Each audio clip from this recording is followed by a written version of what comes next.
আসসালামু আলাইকুম দর্শক, আমি তুষার মাহমুদ আপনাদের সামনে আবার হাজির হলাম সবজির ভিডিও নিয়ে। সকাল থেকে বৃষ্টি, দেখুন এই ঝিরিঝিরি বৃষ্টির মাঝে দিলৌবাড়ি হাটে সবজি কেনা বেচা হচ্ছে। প্রচুর সবজির আমদানি। আপনারা অনেকে জানেন এই দিলৌবাড়ি হাট শুধু নওগাঁ জেলা নয়, উত্তরবঙ্গের মধ্যে একটি সুপরিচিত ঐতিহ্যবাহী হাট।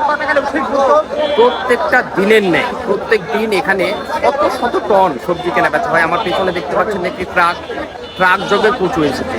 এক ট্রাক কচু নিমেষের মধ্যেই শেষ হয়ে গেছে। এটাই হচ্ছে দিলৌবাড়ি হাট।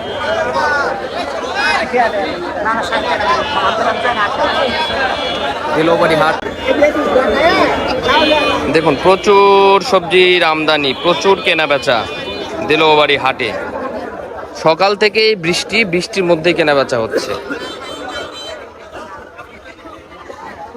সকাল থেকেই বৃষ্টি, ঝিরিঝিরি বৃষ্টি। এই যে বৃষ্টিতে দেখুন জলাবদ্ধতা সৃষ্টি হয়েছে হাটে, তবুও বেচকেনার কোনো কমতি নাই, বেচা কেনা চলছে।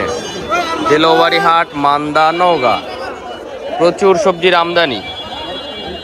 আর বর্ষাকালীন সবজি আস্তে আস্তে দাম বৃদ্ধি পাবে। এখন দাম কম, সকল সবজিরই দাম কম, কিন্তু কিছুদিনের মধ্যেই সকল সবজির দাম বেড়ে যাবে।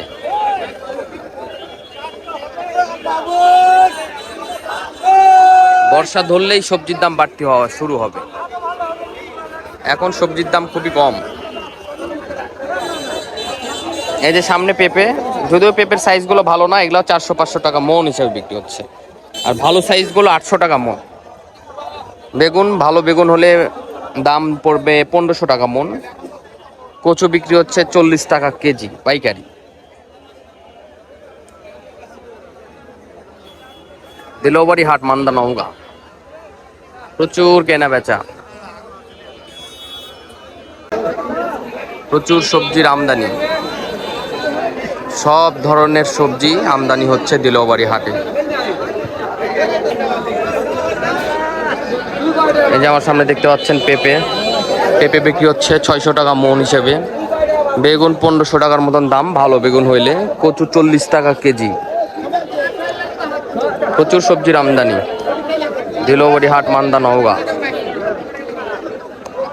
এই যে কৃষক তার লাউ নিয়ে চলে এসছে ভ্যানে করে, দেখুন।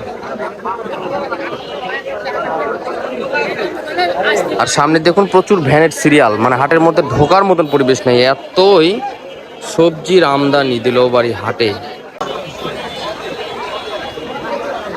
এই যে ট্রাকে করে কচু এসছে, দেখুন এই যে ট্রাক লোড হয়ে কচু এসছে দিলৌবাড়ি হাটে বিক্রির জন্য।